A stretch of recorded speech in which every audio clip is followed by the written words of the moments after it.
Good morning ಎಲ್ರಿಗೂ. ಹೇಗಿದ್ದೀರಾ ಎಲ್ಲರೂ? ಐ ಹೋಪ್ ಎಲ್ಲರೂ ಚೆನ್ನಾಗಿದ್ದೀರಾ ಅನ್ಕೊತೀನಿ. ಅಫ್ಕೋರ್ಸ್ ನಾನು ಚೆನ್ನಾಗಿದ್ದೀನಿ. Welcome back to my channel and welcome back to another video. ಇವತ್ತು ನಾನು ಒಂದು ಸ್ಟೂಡೆಂಟ್ಗೆ ಭರ್ಜರಿ ಗುಡ್ ನ್ಯೂಸ್ ತೊಗೊಂಡು ಬಂದಿದ್ದೇನೆ. ಎಸ್, ಏನಪ್ಪ ಅಂದರೆ ಈ ವಿಡಿಯೋದಲ್ಲಿ ನಾನು ತಿಳಿಸ್ತೀನಿ ಬನ್ನಿ. ಮತ್ತು ಇಷ್ಟು ದಿವಸ ಹೆಣ್ಮಕ್ಳಿಗೆ ಗುಡ್ ನ್ಯೂಸು ಅಥವಾ ಯಾವುದೋ ಒಂದು ಇನ್ಫಾರ್ಮೇಟಿವ್ ವಿಡಿಯೋ ತೊಗೊಂಡು ನಿಮ್ಮ ಮುಂದಿಗೆ ಬರ್ತಾ ಇದೆ. ಬಟ್ ಇವತ್ತು ಫಾರ್ ಎ ಚೇಂಜ್ ಸ್ಟೂಡೆಂಟ್ಸ್ಗೆ ಅಂತ ಒಂದು ನ್ಯೂಸ್ ತೊಗೊಂಡು ಬಂದಿದ್ದೇನೆ. ಅದು ಅಂತಿಂಥ ನ್ಯೂಸ್ ಇಲ್ಲ, ಗುಡ್ ನ್ಯೂಸೇ ಇರುತ್ತೆ. ಓಕೆನಾ? ಭರ್ಜರಿ ಗುಡ್ ನ್ಯೂಸ್ ಇರುತ್ತೆ. ಬನ್ನಿ, ಈ ವಿಡಿಯೋದಲ್ಲಿ ಯಾವುದಪ್ಪ ಸ್ಟೂಡೆಂಟ್ಗೆ ಗುಡ್ ನ್ಯೂಸ್ ಅಂತ ತಿಳ್ಕೊಳ್ಳೋಣ. ಅದಕ್ಕಿಂತ ಮುಂಚೆ ನಂದು ಚಿಕ್ಕ ಫಾರ್ಮಾಲಿಟಿ ಇದೆ, ಅದನ್ನು ಕಂಪ್ಲೀಟ್ ಮಾಡ್ತೀನಿ. ಇನ್ನು ಯಾರ್ಯಾರು ನನ್ನ ಚಾನಲ್ಗೆ ಸಬ್ಸ್ಕ್ರೈಬ್ ಮಾಡ್ಕೊಂಡಿಲ್ಲ, please I humble request subscribe ಮಾಡ್ಕೊಳ್ಳಿ. ಮತ್ತು ಸಬ್ಸ್ಕ್ರೈಬ್ ಡೇ ಬೈ ಡೇ ಯಾರು ಮಾಡ್ಕೊತಾ ಇದ್ದೀರಾ ಅವರಿಗೆಲ್ಲ ಮನಸ್ಸಿಂದ ಥ್ಯಾಂಕ್ ಯು ಸೋ ಮಚ್ ಅಂತ ಹೇಳ್ತಾ ಇದ್ದೀನಿ. ಮತ್ತು ಬೆಲ್ ಐಕನ್ನ ಹಿಟ್ ಮಾಡ್ಕೊಳ್ಳೋದನ್ನು ಮಾತ್ರ ಮರಿಬೇಡಿ, ಯಾಕಂದರೆ ಇಂಥ ವೀಡಿಯೋಸು ಇಂಥ ಕಂಟೆಂಟ್ಸು ನಾನು ನಿಮಗೋಸ್ಕರನೇ ಮಾಡ್ತಾ ಇರ್ತೀನಿ. ಸೊ ಅಪ್ಲೋಡ್ ಮಾಡಿದ ತಕ್ಷಣ ಫಸ್ಟು ನೋಟಿಫಿಕೇಷನ್ನು ನಿಮಗೆ ಬರುತ್ತೆ, ನೀವುಗಳೇ ನೋಡಬೇಕು ಅನ್ನೋದೇ ನನ್ನ ಆಸೆ ಕೂಡ ಆಗಿರುತ್ತೆ. ಸೊ ಹಾಗಾಗಿ please I humble request, please subscribe ಮತ್ತು ಬೆಲ್ ಐಕನ್ನ ಹಿಟ್ ಮಾಡ್ಕೊಳ್ಳೋದನ್ನು ಮಾತ್ರ ಮರಿಬೇಡಿ ಅಂತ ಪ್ರತಿಯೊಂದು ವಿಡಿಯೋದಲ್ಲೂ ನಾನು ಒತ್ತಿ ಪದೇ ಹೇಳ್ತಾ ಇರ್ತೀನಿ. ಬೇಜಾರು ಮಾಡ್ಕೋಬೇಡಿ, ಓಕೆನಾ? ಇಷ್ಟ ಆದರೆ ಲೈಕ್ ಮಾಡಿ, ಇಷ್ಟ ಆಗಿಲ್ಲ ಅಂದರೆ ಡಿಸ್ಲೈಕ್ ಮಾಡಿ, ತೊಂದರೆ ಇಲ್ಲ. ಬಟ್ ವಿಡಿಯೋ ಫುಲ್ ಸ್ಕಿಪ್ ಮಾಡಿದೆ ನೋಡಿ ಅಂತ ಹೇಳ್ತಾ ಇದ್ದೀನಿ. ಇರೋದೇ ಒಂದು 5 to 6 minutes ವಿಡಿಯೋ ಇರುತ್ತೆ. ಸೊ ನನಗೋಸ್ಕರ ಒಂದು 5 to 6 minutes ಟೈಮ್ ತೊಗೊಂಡು ವಿಡಿಯೋನ ನೋಡಿ ಅಂತ ಹೇಳ್ತಾ ಇದ್ದೀನಿ. ಮತ್ತು ಹೆಣ್ಮಕ್ಳಿಗೆ ಟೈಮ್ ಇಲ್ಲ ಅಂದರೆ ಊಟ ಮಾಡ್ತಾ ಟೀ ಕುಡಿತಾ ನನ್ನ ವಿಡಿಯೋನ ಡೌನ್ಲೋಡ್ ಮಾಡಿ ಇಟ್ಕೊಂಡು ಆಮೇಲೆ ನೋಡಿ, ಬಟ್ ನಾನು ನೋಡಿ, ಓಕೆನಾ? ಸಾರಿ. ಬನ್ನಿ ವಿಡಿಯೋ ಕಡೆ ಬರೋಣ ವಿದೌಟ್ ಎನಿ ಟೈಮ್ ವೇಸ್ಟ್. ಏನಪ್ಪ ಸ್ಟೂಡೆಂಟ್ಸ್ಗೆ ಗುಡ್ ನ್ಯೂಸು? ಸ್ಟೂಡೆಂಟ್ಸ್ಗೆ ಏನಿರುತ್ತೆ ಇದ್ರೆ ಜಾಬ್ಸ್ ಇರುತ್ತೆ, ಇಲ್ಲ ಸ್ಕಾಲರ್ಶಿಪ್ಸ್ ಇರುತ್ತೆ. ಸ್ಕಾಲರ್ಶಿಪ್ ಬಗ್ಗೆ ಇವತ್ತು ನಾನು ನಿಮಗೆ ಹೇಳ್ತೀನಿ. ಸ್ಟೂಡೆಂಟ್ಸ್ಗೆ first to tenth to any degree, ಓಕೆನಾ? First year to any degree ನೀವು ಯಾರು ಬೇಕಾದರೂ ಈ ಸ್ಕಾಲರ್ಶಿಪ್ನ ಅಪ್ಲೈ ಮಾಡ್ಕೋಬೋದು. ಸುಮಾರು ಜನ ಅಪ್ಲೈ ಮಾಡ್ಕೊತಾರೆ, ಬಟ್ ಸುಮಾರು ಜನಕ್ಕೆ ಅಪ್ಲೈ ಮಾಡ್ತಾರೆ ಬಟ್ ಬರೋದೇ ಇಲ್ಲ ಅಂತ ಹಾಗೆ ಬಿಟ್ಬಿಡ್ತಾರೆ. ಅದನ್ನು ನಾನು ಫಸ್ಟ್ ಟು ನಿಮಗೆ ಬೇಸಿಕ್ಕಿಂದ ಹೇಗೆ ಮಾಡಬೇಕು ಮತ್ತು ಏನು ಪ್ರೊಸೀಜರ್ ಇರುತ್ತೆ ಅದಕ್ಕೆ. ಸ್ವಲ್ಪ ಜನ ಏನು ಮಾಡ್ತಾರೆ ಅಂದರೆ ಅರ್ಧಕ್ಕೆ ಅಪ್ಲೈ ಮಾಡ್ತಾರೆ, ಅರ್ಧಕ್ಕೆ ಬಿಟ್ಬಿಡ್ತಾರೆ. ಯಾಕಂದರೆ ಅದು ಆಗ್ತಾ ಇರಲ್ಲ, ಅಲ್ಲಿ ಅದು ಏನು ಪ್ರಾಬ್ಲಮ್ ಇದೆ ಅಂತ ನೋಡಲ್ಲ ಅವರು, ಬಟ್ ಅದು ಅರ್ಧಕ್ಕೆ ಬಿಟ್ಬಿಡ್ತಾರೆ.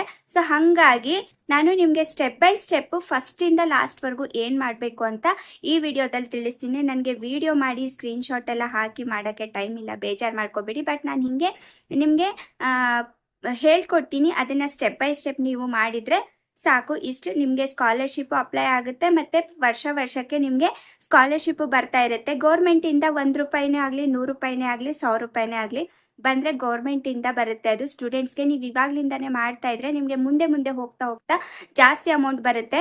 ಸೊ ನೀವು ಮುಂದೆ ಒಂದೇ ಸಾರಿ ಮಾಡಿದರೆ ಅದು ಕಮ್ಮಿ ಅಮೌಂಟ್ ಬರುತ್ತೆ. ಸೊ ಹಾಗಾಗಿ ನೀವು ಇವಾಗಲಿಂದನೇ ನಿಮ್ಮ ಮನೆಯಲ್ಲಿ ಮಕ್ಕಳು ಯಾರಾದರೂ first to 10th first year to degree ಇದ್ದರೆ ಈ ಸ್ಕಾಲರ್ಶಿಪ್ನ ಅಪ್ಲೈ ಮಾಡ್ಕೊಳ್ಳಿ. ಅಪ್ಲೈ ಮಾಡ್ಕೊತೀರ ಸುಮಾರು ಒಂದು 90% ಜನ ಅಪ್ಲೈ ಮಾಡ್ಕೊತೀರಾ, ಬಟ್ ಎಲ್ಲೋ ಒಂದು 10% ಜನ ಎಡುತ್ತೀರಾ. ಎಲ್ಲಿ 1000 ರೂಪಾಯಿಗೆ ಎಲ್ಲಿ ಮಾಡೋದು, ಏನು ಬರೆದ್ರೆ ಒಂದು 5-6 ರೂಪಾಯಿ ಬರುತ್ತಲ್ಲ ಅಂತ ಈ ಇದರಲ್ಲಿ ಹೋಗ್ತೀರಾ, ನೀವು ಅಪ್ಲೈನೇ ಮಾಡಲ್ಲ. ಮತ್ತು ಈ 90% ಜನ ಏನು ಅಪ್ಲೈ ಮಾಡ್ತಾರೆ ಅವರಿಗೆ ಒಂದು 30% ಜನಕ್ಕೆ ಅಮೌಂಟೇ ಬಂದಿರಲಿಲ್ಲ, ಓಕೆನಾ? ಅವರು ಬೇರೆಯವ್ರಿಗೆ ನೆಗೆಟಿವಿಟಿ ಹರಡಿಸ್ತಾರೆ. ಹೆಂಗಂದರೆ ನಮಗೆ ದುಡ್ಡೇ ಬಂದಿಲ್ಲ ಕಣೋ, ಅದು ಬರೋದೇ ಇಲ್ಲ, ಹಾಗೆ ಇದು ಮಾಡ್ತಾರೆ. ಬಟ್ ಅವ್ರಿಗೂ ಒಂದು ಪ್ರೊಸೀಜರ್ ಇದೆ. ಅಪ್ಲೈ ಮಾಡಿದ್ಮೇಲೆ ನಾನು ಹೇಳೋ ಕೆಲಸ ಮಾಡಿದ್ರೆ ಯಾರು 30% ಜನಕ್ಕೆ ಬಂದಿಲ್ಲ ಅವ್ರಿಗೂ ಸ್ಕಾಲರ್ಶಿಪ್ ಅಮೌಂಟ್ ಬರುತ್ತೆ. ಮತ್ತು ಇನ್ನೂ 70% ಜನ ಅಂತ ಹೇಳಲ್ಲ, ಇನ್ನೂ 50% ಹೌದು 50% ಜನ ಏನು ಮಾಡ್ತಾರೆ ಅಂತಂದರೆ ಅವರಿಗೆ ಅಪ್ಲೈ ಮಾಡೋಕ್ಕೆ ಹೋಗ್ತಾರೆ, ಓಕೆನಾ? ಹುಮ್ಮಸ್ಸಿಂದ ಅಪ್ಲೈ ಮಾಡೋಕ್ಕೆ ಹೋಗ್ತಾರೆ, ಎಲ್ಲ ಮಾಡ್ತಾರೆ. ಬಟ್ ಅದು ಏನಾಗುತ್ತೆ ಅಂತಂದರೆ ಅರ್ಧಕ್ಕೇ ಸ್ಟಾಪ್ ಆಗುತ್ತೆ. ಅದು ಯಾಕೆ ಸ್ಟಾಪ್ ಆಗುತ್ತೆ ಅಂತ ನಾನು ನಿಮಗೆ ಈ ವಿಡಿಯೋದಲ್ಲೇ ಮುಂದೆ ಹೇಳ್ತೀನಿ. ಸ್ಟಾಪ್ ಆಗುತ್ತೆ ಇದನ್ನು ಯಾರು ಫಾರ್ಮಾಲಿಟೀಸ್ ಕಂಪ್ಲೀಟ್ ಮಾಡ್ಕೊಂಡು ಕೂತ್ಕೊತಾರೆ ಅಂದರೆ ಅದಕ್ಕೆ 2 ರೀಸನ್ ಇದೆ. ಎರಡು ರೀಸನ್ಗೆ ಇವರಿಗೆ ಸ್ಕಾಲರ್ಶಿಪ್ ಕಂಪ್ಲೀಟ್ ಆಗಲ್ಲ, ಓಕೆನಾ? ಒಂದು ರೀಸನು ಸ್ಯಾಟ್ಸ್ ನಂಬರಿಂದ, ಇನ್ನೊಂದು ರೀಸನು ಅದು ಕಾಲೇಜ್ ಅವ್ರಿಗಿದೆ. ನಾನು ಈ ವಿಡಿಯೋದಲ್ಲೇ ಫುಲ್ಲು ತಿಳಿಸ್ತೀನಿ ನಿಮಗೆ ರೀಸನ್ ಏನು ಅಂತ. 2 ರೀಸನಿಂದ ಅರ್ಧಕ್ಕೆ ನಿಂತೋಗುತ್ತೆ. ಅದನ್ನು ಯಾರು ಮಾಡಬೇಕು ಗುರು ಅಂತ ಅವರು ಮಾಡಲ್ಲ. ಸೊ ಹಾಗಾಗಿ ಅವ್ರಿಗೂ ಸ್ಕಾಲರ್ಶಿಪ್ಪು ಅವ್ರಿಗೂ ಇಂಟ್ರೆಸ್ಟ್ ಇರಲ್ಲ. ಸೊ ಅವ್ರು ಅಪ್ಲೈ ಮಾಡ್ಕೊಳ್ಳಲ್ಲ, ಅವ್ರಿಗೂ ಬರಲ್ಲ, ಓಕೆನಾ? ಮತ್ತು ಇನ್ನು ಜನ ಅವರು ತಲೆ ಓಡಿಸಿ ಉಪಯೋಗಿಸಿ ಅವ್ರು ಅಪ್ಲೈ ಮಾಡಿರ್ತಾರೆ, ಅವ್ರು ಓಡಾಡಿ ಮಾಡಿರ್ತಾರೆ, ಅವರು ಸ್ಮಾರ್ಟ್ ವರ್ಕಿಂದ ಸ್ಕಾಲರ್ಶಿಪ್ ಅಪ್ಲೈ ಮಾಡಿರ್ತಾರೆ. ಸೊ ಆ 30% ಜನಕ್ಕೆ ಸ್ಕಾಲರ್ಶಿಪ್ ಬಂದಿರುತ್ತೆ. ಓಕೆನಾ? ಆ 30% ಯಾಕೆ ಸ್ಟೂಡೆಂಟ್ಸ್ದು ಸ್ಕಾಲರ್ಶಿಪ್ ದುಡ್ಡು ಗೌರ್ಮೆಂಟ್ ಅಲ್ಲಿ ಕೊಳಿತಾ ಇದೆ ಗುರು. ಎಲ್ಲರೂ ಅಪ್ಲೈ ಮಾಡ್ಕೊಳ್ಳಿ, ಗೌರ್ಮೆಂಟ್ ಇಂದ ದುಡ್ಡು ತಗೊಳ್ಳಿ, ನೀವು ತಗೊಳ್ಳಿ, ಎಲ್ಲಾ ಸ್ಟೂಡೆಂಟ್ಸು ಅಪ್ಲೈ ಮಾಡ್ಕೊಳ್ಳಿ ಸ್ಕಾಲರ್ಶಿಪ್ಪು. ಈ ಲೇಬರ್ ಕಾರ್ಡ್ ಮೇಲೆ ಸ್ಕಾಲರ್ಶಿಪ್ಪು, ಮತ್ತೆ ಸ್ಟೂಡೆಂಟ್ SSP ಸ್ಕಾಲರ್ಶಿಪ್ಪು ಎಲ್ಲ ನೀವು ಎಷ್ಟು ಜನ ಅಪ್ಲೈ ಮಾಡ್ಕೊಳ್ಳಲ್ವೋ ಅದು ಗೌರ್ಮೆಂಟ್ಗೆ ದುಡ್ಡು, ಅದೆಲ್ಲ ಅಲ್ಲಿ ಕೊಳಿತಾ ಇರುತ್ತೆ. ನೀವು ಸ್ಟೂಡೆಂಟ್ಸ್ ಆದ್ರೂ ತಗೊಳ್ಳಿ ಅಂತ ಇದು ಒಂದು ವಿಡಿಯೋ ಸ್ಟೂಡೆಂಟ್ಗೋಸ್ಕರ.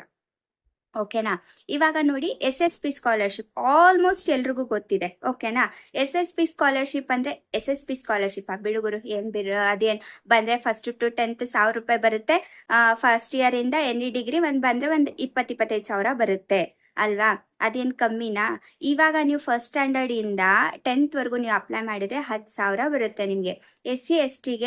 ನಿಮಗೆ SC ST ಬಂದ್ಬಿಟ್ಟು 1200, ಫಸ್ಟ್ ಟು 10th ವರೆಗೂ 1200 ಬರುತ್ತೆ. ಮತ್ತೆ ಡಿಗ್ರಿಗೆ ಹೋದಾಗ ನಿಮ್ಗೆ 25ರಿಂದ 28 ಸಾವಿರ ನಿಮ್ಗೆ ಸ್ಕಾಲರ್ಶಿಪ್ ಬರುತ್ತೆ ಅಲ್ವಾ? 20ರಿಂದ 28 ಸಾವಿರ ನಿಮ್ಮ ಪೇರೆಂಟ್ಸ್ಗೆ ಎಷ್ಟೊಂದು ಹೆಲ್ಪ್ ಆಗುತ್ತೆ ಅಲ್ವಾ? ಇಲ್ಲ ನಿಮ್ಮ ಮನೆಯಲ್ಲಿ ಸ್ಟೂಡೆಂಟ್ಸ್ಗೆ ಇಂಟ್ರೆಸ್ಟ್ ಇಲ್ಲ ಅಂದ್ರೆ ಪೇರೆಂಟ್ಸ್ ಆದ್ರೂ ಅಟ್ಲೀಸ್ಟ್ ಅಪ್ಲೈ ಮಾಡಿ ಓಡಾಡಿ ಅಪ್ಲೈ ಮಾಡ್ಕೊಳ್ಳಿ. ಅರ್ಧಕ್ಕೆ ಬಿಡ್ತೀರಾ, ಸ್ವಲ್ಪ ಜನ ಏನ್ ಮಾಡ್ತೀರಾ ಅಂದ್ರೆ ಅದು ಆಗಿಲ್ಲ ಅಂದ್ರೆ ಫಸ್ಟ್ ಟು 10th ವರೆಗೂ ನಿಮ್ಗೆ ಏನಾಗುತ್ತೆ ಅಂದ್ರೆ ಈಸಿಯಾಗಿ ಅಪ್ಲೈ ಆಗುತ್ತೆ. ಓಕೆನಾ? ಅವರಿಗೆ ಸ್ಯಾಟ್ಸ್ ನಂಬರ್ ಮಾತ್ರ ಪ್ರಾಬ್ಲಮ್ ಇದ್ರೆ ಆಗಲ್ಲ. ಯಾಕಂದ್ರೆ ಇವಾಗ ನೀವು ಆಧಾರ್ ಕಾರ್ಡಲ್ಲಿ ಚೇಂಜ್ ಇರುತ್ತೆ, ಮತ್ತೆ ಸ್ಯಾಟ್ಸ್ ಐಡಿಯಲ್ಲಿ ಬೇರೆ ಹೆಸರು ಕೊಟ್ಟಿರ್ತೀರಾ, ಆವಾಗ ಮಾತ್ರ ಅಪ್ಲೈ ಆಗಲ್ಲ. ಹೊರತು ಫಸ್ಟ್ ಸ್ಟ್ಯಾಂಡರ್ಡ್ ಇಂದ 10th ವರೆಗೂ ನಿಮ್ಗೆ ಈಸಿಯಾಗಿ ಕ್ಯಾಸ್ಟ್ ಇನ್ಕಮು, ಆಧಾರ್ ಕಾರ್ಡು ಮತ್ತೆ ಸ್ಯಾಟ್ಸ್ ನಂಬರ್ 3 ಇದ್ರೆ ಸಾಕು. ಈಸಿಯಾಗಿ ಫಸ್ಟ್ ಟು 10th ಸ್ಟ್ಯಾಂಡರ್ಡ್ ವರೆಗೂ ಸ್ಕಾಲರ್ಶಿಪ್ ಅಪ್ಲೈ ಆಗುತ್ತೆ. ಇವಾಗ ಕಮ್ಮಿ ಅಮೌಂಟ್ ಬರ್ಬೋದು ನಿಮ್ಗೆ, ಬಟ್ ಇವಾಗ್ಲಿಂದ ನೀವು ಫಸ್ಟ್ ಸ್ಟ್ಯಾಂಡರ್ಡ್ ಇಂದ ಅಪ್ಲೈ ಮಾಡ್ಕೊಂಡು ಹೋದ್ರೆ ನಿಮ್ಗೆ ಡಿಗ್ರಿ ಅಂದ್ರೆ ಕಾಲೇಜಲ್ಲಿ ಡಿಗ್ರಿಯಲ್ಲಿ ಅಮೌಂಟ್ ಜಾಸ್ತಿ ಬರುತ್ತೆ. ಓಕೆನಾ? ನೀವು ಇವಾಗ್ಲಿಂದಾದ್ರೆ ಅಪ್ಲೈ ಮಾಡ್ಕೊಂಡು ಹೋದ್ರೆ ಕಾಲೇಜಲ್ಲಿ ಜಾಸ್ತಿ ಬರುತ್ತೆ. ನೀವು ಡೈರೆಕ್ಟ್ ಕಾಲೇಜ್ಗೆ ಹೋದ್ರೆ ಅಮೌಂಟ್ ಕಮ್ಮಿ ಬರುತ್ತೆ. ಸೊ ಹಂಗಾಗಿ ಇವಾಗ್ಲಿಂದಾನೇ ನೀವು ಇವಾಗ 1000 ರೂಪಾಯಿ ನೋಡಕ್ ಹೋಗ್ಬೇಡಿ, ಮುಂದೆ ಕಾಲೇಜಲ್ಲಿ ಜಾಸ್ತಿ ಬರುತ್ತೆ. ನಿಮ್ಗೂ ಬರ್ಡನ್ ಕಮ್ಮಿ ಆಗುತ್ತೆ, ಪೇರೆಂಟ್ಸ್ಗೂ ಬರ್ಡನ್ ಕಮ್ಮಿ ಆಗುತ್ತೆ. ಸೊ ಹಂಗಾಗಿ ಇವಾಗ್ಲಿಂದಾನೇ ಅಪ್ಲೈ ಮಾಡ್ಕೊಂಡು ಹೋಗಿ. ಓಕೆನಾ? ಇದು ಬಂದ್ಬಿಟ್ಟು ನಿಮ್ಗೆ ಫಸ್ಟ್ ಟು 10th ಸ್ಟ್ಯಾಂಡರ್ಡ್ ಇದು ಆರಾಮಾಗಿ ಅಪ್ಲೈ ಆಗುತ್ತೆ.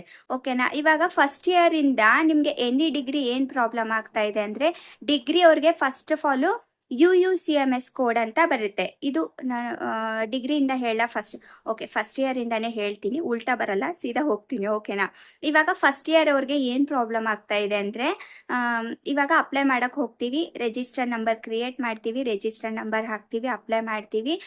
ಮತ್ತೆ ಫಸ್ಟ್ ಪರ್ಸನಲ್ ಡೀಟೇಲ್ಸ್ ಕೇಳುತ್ತೆ, ಅಂದ್ರೆ SSLC ಡೀಟೇಲ್ಸ್ ಕೇಳುತ್ತೆ, ಆಮೇಲೆ ಕ್ಯಾಸ್ಟ್ ಇನ್ಕಮ್ ಡೀಟೇಲ್ಸ್ ಕೇಳುತ್ತೆ, ಆಮೇಲೆ ಏನಾಗುತ್ತೆ ಅಂದ್ರೆ ನಿಮ್ಗೆ ಸ್ಯಾಟ್ಸ್ ನಂಬರ್ ಕೇಳುತ್ತೆ. ಅಂದ್ರೆ ಮಾರ್ಕ್ಸ್ ಕಾರ್ಡಲ್ಲಿ 10th ಮಾರ್ಕ್ಸ್ ಕಾರ್ಡಲ್ಲಿ ಏನಿರುತ್ತೋ ಆ ಸ್ಯಾಟ್ಸ್ ನಂಬರ್ ನಾವು ಹಾಕ್ತೀವಿ. ಆವಾಗ ಏನಾಗುತ್ತೆ ಅಂದ್ರೆ ನಿಮ್ ಕಾಲೇಜ್ ಅವರು ಎಕ್ಸೆಪ್ಟ್ ಮಾಡಿಲ್ಲ ಅಂತ ಬರುತ್ತೆ. ಅದನ್ನ ನೀವೇನ್ ಮಾಡ್ತೀರಾ, ಹಂಗೆ ಬಿಟ್ಬಿಡ್ತೀರಾ. ಓಕೆನಾ? ಹಂಗೆ ಬಿಟ್ಬಿಡ್ತೀರಾ.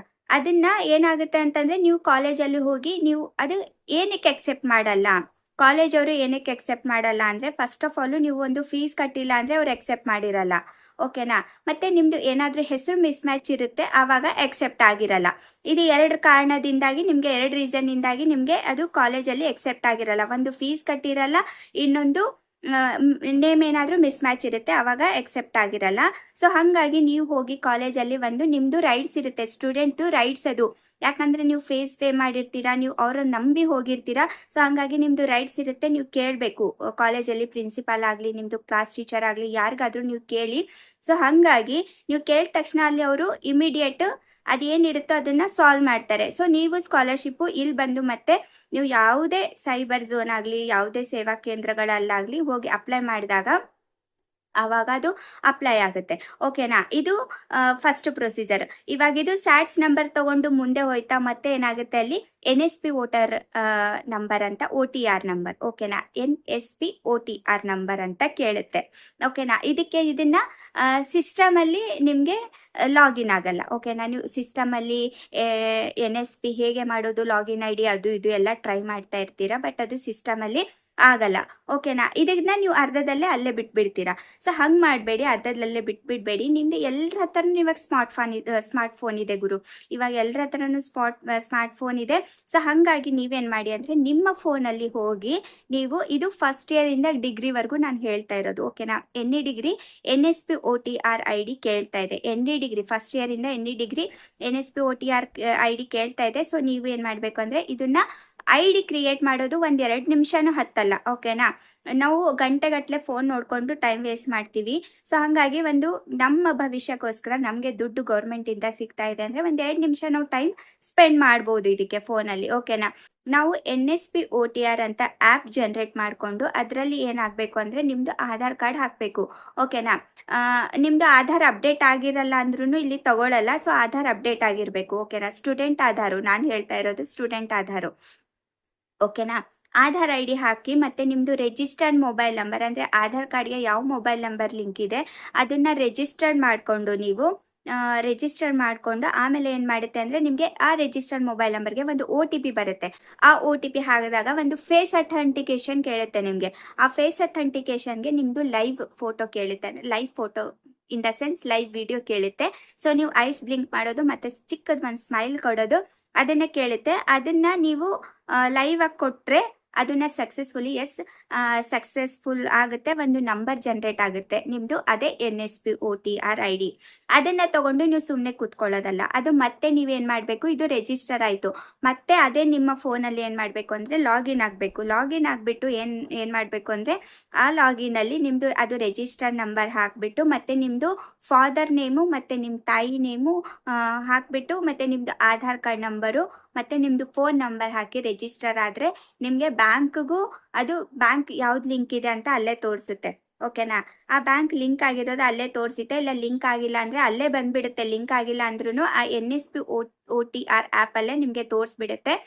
No problem. ಲಿಂಕ್ ಆಗಿಲ್ಲ ಅಂದರೂ ಒಂದು ID ಜನ್ರೇಟ್ ಆಗುತ್ತೆ. ಆವಾಗ ಆ ID ತಗೊಂಡು ನೀವು NSP OTR ನಂಬರ್ ಅಂತ ಏನಿದೆ ಅದರಲ್ಲಿ ಹಾಕಿದ್ರೆ ನಿಮ್ಮದು ಸ್ಕಾಲರ್ಶಿಪ್ ಅಪ್ಲೈ ಆಗುತ್ತೆ.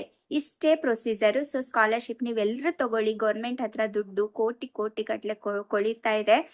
ಮತ್ತು ಎಲ್ಲ ಹೆಣ್ಮಕ್ಳು ದುಡ್ಡೇ ಇಲ್ಲ ಅಂತಾರೆ. ಇದೇ ಬೇರೆ. ಮತ್ತು ಇದು ಏನು ಗೃಹಲಕ್ಷ್ಮಿ ಮತ್ತು ಇದು ಏನಿದೆ ಈ ಫಂಡೇ ಬೇರೆ, ಸ್ಟೂಡೆಂಟ್ಸ್ಗೆ ಅಂತ ಬೇರೆ ಫಂಡೇ ರಿಲೀಸ್ ಮಾಡಿರ್ತಾರೆ. ಸೊ ಆ ಫಂಡು ಅದು ಇವರು ಇದಕ್ಕೆ ಯೂಸ್ ಮಾಡ್ಕೊಳ್ಳೋ ಹಾಗಿರಲ್ಲ. ಸೊ ಅಲ್ಲೇ ಕೊಳಿತಾ ಇರುತ್ತೆ ಅದು. ಸೊ ಹಾಗಾಗಿ ಪ್ಲೀಸ್ ಇನ್ನೊಂದು ಸಾರಿ ಎಲ್ಲ ಸ್ಟೂಡೆಂಟ್ಸ್ ಪರವಾಗಿ ನಾನು ರಿಕ್ವೆಸ್ಟ್ ಮಾಡ್ಕೊತಾ ಇದ್ದೀನಿ ಎಲ್ಲ ಪೇರೆಂಟ್ಸ್ಗೆ. ಎಲ್ಲರೂ ಮಿಸ್ ಮಾಡಿದೆ. ಎಲ್ಲರೂ ಸ್ವಲ್ಪ ನೀವು ಓಡಾಡಿ ಸ್ಕಾಲರ್ಶಿಪ್ ಅಪ್ಲೈ ಮಾಡಿಕೊಂಡ್ರೆ ಒಂದು ಸ್ಟೂಡೆಂಟ್ಸ್ಗೆ ಫ್ಯೂಚರು ನಿಮಗೂ ಬರ್ಡನ್ ಕಮ್ಮಿ ಆಗುತ್ತೆ ಮತ್ತು ಸ್ಟೂಡೆಂಟ್ಸ್ಗೂ ಒಂದು ನಮ್ಮದು ಸ್ಟೂಡೆಂಟ್ಸ್ ದುಡ್ಡು ಬಂತು, ನಮಗೂ ಗೌರ್ಮೆಂಟಿಂದ ದುಡ್ಡು ಬಂತು ಅಂತ ಸ್ಟೂಡೆಂಟ್ಗೂ ಖುಷಿ ಆಗುತ್ತೆ, ನಿಮಗೂ ಖುಷಿ ಆಗುತ್ತೆ. ಸಾರಿ ಲಾಂಗ್ ವಿಡಿಯೋ ಆಯಿತು ಅನಿಸುತ್ತೆ.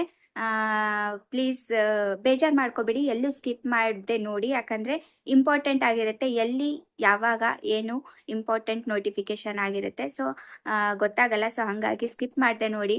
ಮತ್ತು ಇವಾಗ ಮುಂದೆ ಬರುವುದು ಫುಲ್ಲು ಇಂಟ್ರೆಸ್ಟಿಂಗ್ ವಿಡಿಯೋ ಆಗಿರುತ್ತೆ. ಬರೀ ಸ್ಟೂಡೆಂಟ್ಸ್ ವಿಡಿಯೋಸೇ ಆಗಿರುತ್ತೆ. ಒಂದು 4-5 ವಿಡಿಯೋ ಸ್ಕಿಪ್ ಮಾಡಿದೆ, ಬೆಲ್ಲೈಕನ್ನ ಹಿಟ್ ಮಾಡಿದೆ ಮತ್ತು ಸಬ್ಸ್ಕ್ರೈಬ್ ಮಾಡ್ಕೊಂಡು ನೋಡಿ ಅಂತ ಹೇಳ್ತಾ ಈ ವಿಡಿಯೋನ ನಾನು ಇಲ್ಲಿಗೆ ಎಂಡ್ ಮಾಡ್ತೀನಿ.